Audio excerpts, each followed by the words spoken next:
첫 번째로 금리 상승이 일어나게 되면요, 6개월에서 1년 다음에 매물이 폭발적으로 증가하게 되고 수요는 감소하기 때문에 매매가 일어나지 않는 거예요.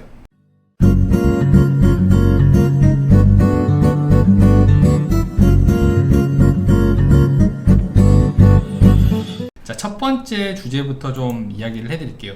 첫 번째 주제는요, 금리가 또 올랐다, 요 내용에 대해서 좀 얘기를 하겠습니다. 이제 금리랑 부동산 중개 이 시장과의 관계가 어떻게 흘러가는지 이 부분에 대해서 초점을 좀 두고 얘기를 할 겁니다. 최근에 이제 뉴스에 제일 핫한 내용이 바로 요거죠.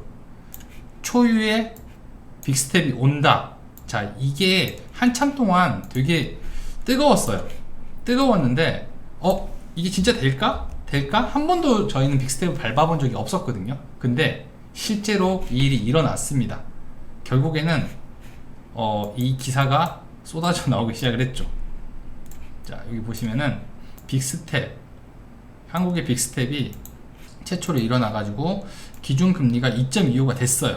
그리고 1.75에서 2.25, 3연속 인상도 처음이라고 그러더라고요. 그리고 기준금리가 8년 만에 2.25%를 만났습니다. 이런 것들이 우리랑 무슨 상관일까? 이렇게 한번 보시면 좀 좋습니다. 이게 이유가 크게 두 가지 정도로 둘 수가 있습니다.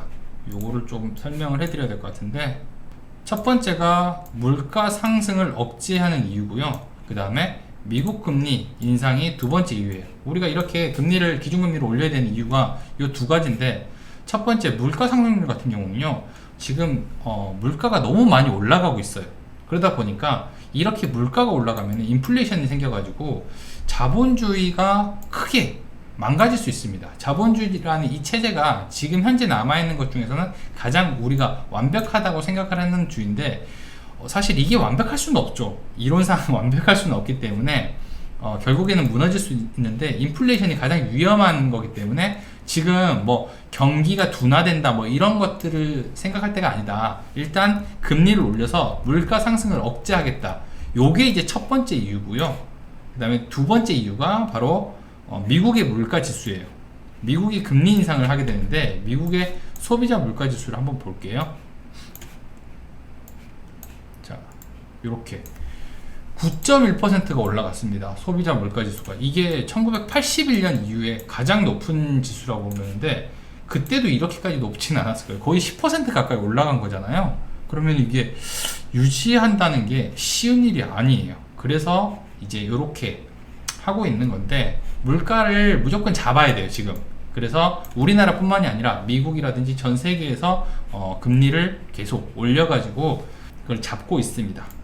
두 번째, 이제 미국의 금리가 올라가는 건데, 요거는 첫 번째로 한국의 은행 금리를 먼저 좀 볼게요. 기준금리를 지금 보시면은 이번에 밟았던 빅스텝이 요거예요.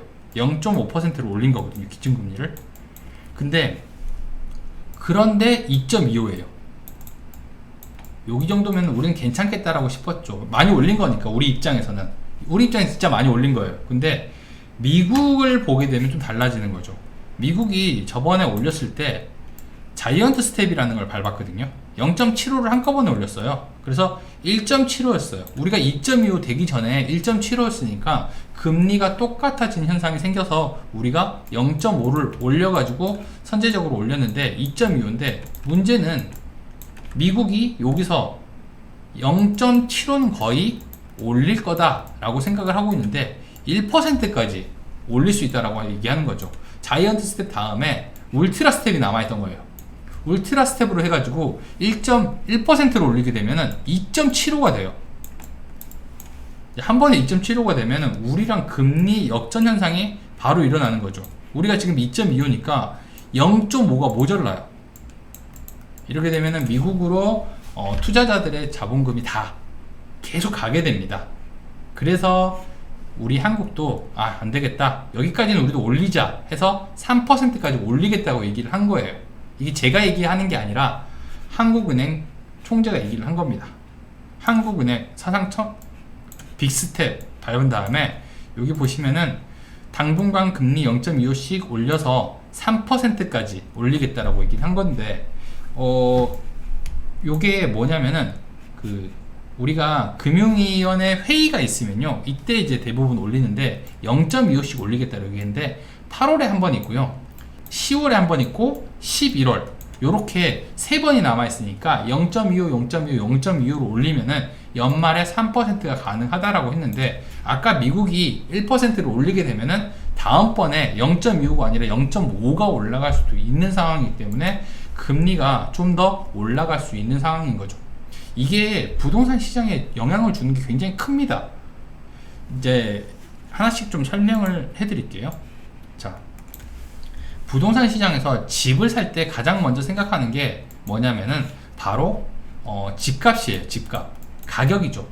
가격인데, 여기서 우리가 집값이 한 10억 정도 된다라고 하면은 우리 현금을 한 4억 정도 들고 있고, 그 다음에 6억 정도의 투자금을 가지고, 그러니까 대출금이죠.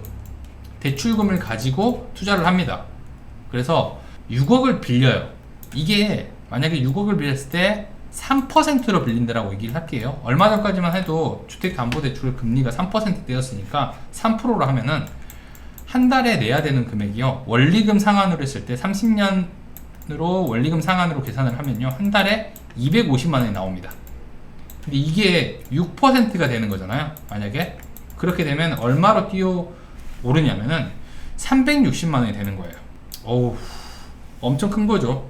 자, 이렇게 되면은 LTV라든지 DTI, DSR 이런 규제를 완화하더라도 사람들이 돈이 없어서 지금 못 삽니다. 자, 500만 원 정도? 한 400만 원 정도 번다라고 해볼게요. 400만 원 정도 돈을 버는 사람이 있었는데, 여기서 250만 원을 원리금으로 내고 150만 원으로 생활을 합니다.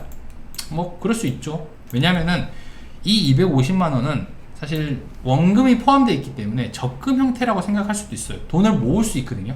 그래서 그렇다라고 생각을 하고 150만 원으로 생활비를 전부 다 한다라고 하더라도 뭐 그럴 수 있습니다. 집값이 워낙 올랐으니까 내자라고 했는데, 이 400만 원 월급자가 월급이 올랐다면 상관없는데 400만 원을 그대로 버는데 갑자기 360만 원을 낸다 라고 하면은 40만 원 남는 거예요, 한 달에. 요걸로 생활을 해야 됩니다. 이거는 거의 불가능한 금액이기 때문에 이렇게 되면은 사람들이 집을 유지하기가 어려운 거죠. 금리가 상승하게 되면요, 금리가 올라가면은 바로 집을 내놓지는 않습니다. 한 6개월에서 한 1년 정도는 기다려요. 기다렸다가 도저히 못 참겠다, 도저히 안 되겠다라고 하면은 시장에 매물을 내놓기 시작을 하는 거죠. 그러니까 요렇게 보시면 돼요. 첫 번째로 금리 상승이 일어나게 되면요, 6개월에서 1년 다음에 매물이 폭발적으로 증가하게 되고 수요는 감소하기 때문에 매매가 일어나지 않는 거예요. 이런 현상이 일어나는데, 이렇게 되면은 집이 사고 파는 일들이 많이 줄어드는 거죠. 건수 자체가 많이 줄어듭니다. 그래서 중개사들은 이런 시장을 원래 예상을 하고 있었어야 돼요. 그래서 제가 중요한 건 뭐냐면은, 중개를 할 때는요, 우리가 이거를 알아야 돼요. 중개시장의 양대 산맥인 임대시장과 매매시장이 있습니다. 이 둘 중에 우리가 주로 해야 되는 건요, 바로 이 임대시장이에요. 임대시장. 이게 베이스로 깔려 있어야 됩니다. 베이스로, 기본으로 깔려 있어야지 되는 건데, 우리가 의식주다 이런 얘기 많이 하잖아요. 의식주, 꼭 필요한 의식주이기 때문에 사람들이 필수로 필요하다라고 하는데, 이 매매는 이 주랑 정확하게 일치하지는 않아요. 왜냐하면 투자를 하시는 분들도 있기 때문에 투자가 많이 줄어들게 되면 매매가 안 일어나고 주랑 똑같이 하는 건 아니거든요. 살 것이 필요하다 그러면 임대랑 거의 맞다는 거죠. 근데 임대는 계속 꾸준히 거래가 일어납니다. 지금 사람들이 매매를 좀 안 하고 있는 시장에서도 임대차는 계속 꾸준히 일어나기 때문에 여러분들이 중개업을 한다, 부동산을 한다라고 하면은 당연히 임대업을 베이스로 깔고 가줘야 돼요. 임대업을. 이게 안 되고 그냥 유행 따라서 매매하거나 빌딩 건물, 뭐 오피스텔 수익형 이런 것들만 계속 한다라고 하면은 사실 이렇게 시장이 변동하는 상황에서 적응하기가 좀 어렵습니다. 매출이 급감해요. 급감. 돈 되는 것만 하겠다라고 해가지고 하게 되면은 매출이 안 나올 수 있는 거예요. 그래서 시장이 상승하거나 하락하거나 상관없이 기본적으로 베이스는 임대차가 좀 깔려 있어야 됩니다. 제가 이렇게 얘기를 하게 되면요, 조금 오해하시는 분들이 있어요. 쟤는 좀 하락론자 같다, 음모론자다, 부동산이 하락할 거니까 절대 매매하지 마라, 이렇게 생각을 하시는 분이 있는데요, 저는 그렇지 않아요. 하락론자는 아니고 오히려 약간 상승론자? 네, 이쪽에 가깝습니다. 어떻게 보면은 약간 중도층이긴 한데 약간 객관적으로 얘기를 하는 사람이긴 한데 굳이 얘기하자면 상승 쪽이 훨씬 가깝고 매매를 많이 꼭 해야 된다라고 생각을 하는 사람입니다. 그래서 물론 투자하시는 분들한테 항상 매매를 해야 된다라고 얘기를 하고 집을 사시는 분들한테도 상황만 된다라고 매매를 해야 된다라고 권유를 합니다. 근데 제가 왜 이렇게 얘기를 하냐면은 투자랑 중개를 따로 놓고 보셔야 돼요. 전혀 다른 개념이에요. 이건 사업으로 봐야 되고 투자는 수익률을 봐야 되는 거거든요. 그래서 중개를 할 때는 임대차가 훨씬 중요합니다. 이게 큰 돈이 안 되더라도 베이스로 깔려 있으면요 절대 매출이 급감하는 일이 없어요. 지금도 손님들이 많이 돌아다니고 있습니다. 그래서 투자랑 이거는 조금 구분을 해가지고 보시면 좋습니다. 내가 만약에 투자자다 아니면 내가 투자를 한다라고 하면은 매매를 해서 이게 하락장에도 기회가 분명히 있거든요. 상승장에도 기회가 있고 하락장에도 있습니다. 그래서 이런 기회를 발견할 수 있는 그런 것 쪽으로 생각을 해야 되는데, 중개사인 경우는 임대차가 베이스로 깔려 있고 거기다가 이제 유행하는 아파트 매매라든지 빌딩 매매, 토지 혹은 뭐 상업용, 영업용들이 같이 가주는 건 되게 좋은 거예요. 그때는 이제 약간씩 업무 방향을 바꿔서 진행할 수 있는 거죠. 그러니까 매매가 줄어드는 것 뿐이고 사람들은 이사를 계속 하기 때문에 집이 있어야 되니까 임대차는 계속 거래가 될 겁니다. 그래서 금리가 올라가거나 혹은 시장이 되게 나빠진다 하더라도 임대차는 항상 놓지 않고 중개업과 굉장히 결을 같이 해야 된다는 걸 꼭 알아뒀으면 좋겠습니다.